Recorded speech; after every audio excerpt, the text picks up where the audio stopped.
உலகத்துல இருக்கிற எல்லாருமே கோடீஸ்வரனா வாழ முடியாது. நீ வந்து பெரிய பணக்காரனா இருக்கணுங்கிற அவசியம்லாம் கிடையாது. உனக்கு புடிச்ச வேலைய நீ செய்.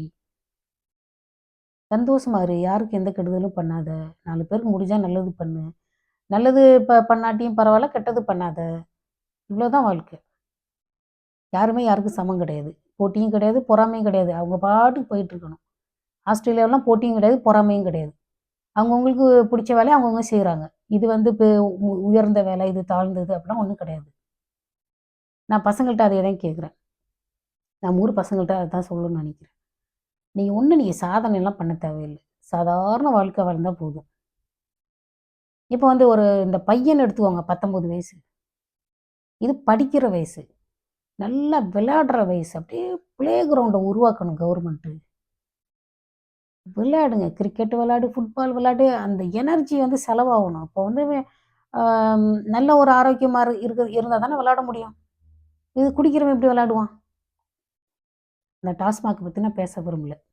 எனக்கு அது தேவையே கிடையாது. பழக்கடை எவ்வளவோ தான் திறந்து வச்சிருக்காங்க. நீங்க ஏன் அங்க போய் வாங்கி சாப்பிடல? டாஸ்மாக்க மூடுன்னு சொல்றதுக்கு பதிலா நம்ம பசங்களோட வாய உடைச்சு விடணுன்றேன். இல்ல, இல்ல நான் அ அவசரப்பட்டு அந்த வார்த்தைய சொல்லிட்டேன். மன்னிச்சுக்கோங்க. ப பசங்க வந்து பிஸியா இருக்கணும்.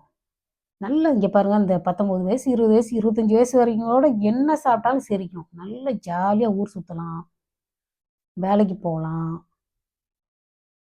நல்ல சந்தோஷமா வாழ்ற வயசு. ஏன்னா 60 வயசு, 70 வயசுலயா போயிட்டு நம்ம ஓடி ஓடி விளையாட முடியும்? நல்லா விளையாடணும், சாப்பிடணும், சந்தோஷமா இருக்கணும், சினிமா பாரு, எதையாவது ஒண்ணு பண்ணு. குடிக்கிறது நல்லதே கிடையாது. எதுக்கு குடிக்கணும்? உடம்புல இருக்கிறத ஸ்பேர் பார்ட்ஸ் எல்லாம் கெட்டு போயிரும்னு தெரிஞ்சே குடிக்கிறீங்க. இப்ப அம்மா நீங்க வயித்துக்குள்ள இருக்கிறப்பவே அம்மா குடிகாரங்களா இருந்தாங்கன்னா, நீங்க உங்களுக்கு எவ்வளவு நோய்களோட பிறந்திருப்பீங்க. ஏன்னா ஒரு 1 வருஷம், 4 வருஷம், 10 வருஷத்துக்கு கூட செத்து போயிருப்பீங்க.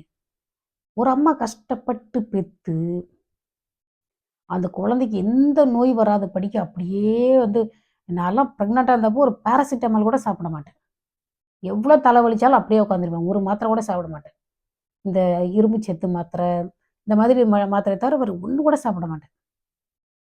அவ்வளோ கவனமா இருந்து நம்ம குழந்தைக்கு கண்ணு தெரியணும், காது கேட்கணும், நல்லா ஓடி விளையாடணும். அவ்வளோ கடவுள வேண்டி, கோயிலுக்கெல்லாம் வேண்டுதல் வச்சு, இவங்கள பெத்து, வளர்த்து விட்டு, என்னென்ன காரியம் பண்ணி அம்மா, அப்பாவோட மனச உடைக்கிறது? அம்மா, அப்பா மனச எப்படி கஷ்டப்படுத்தலாம் சொல்லுங்க?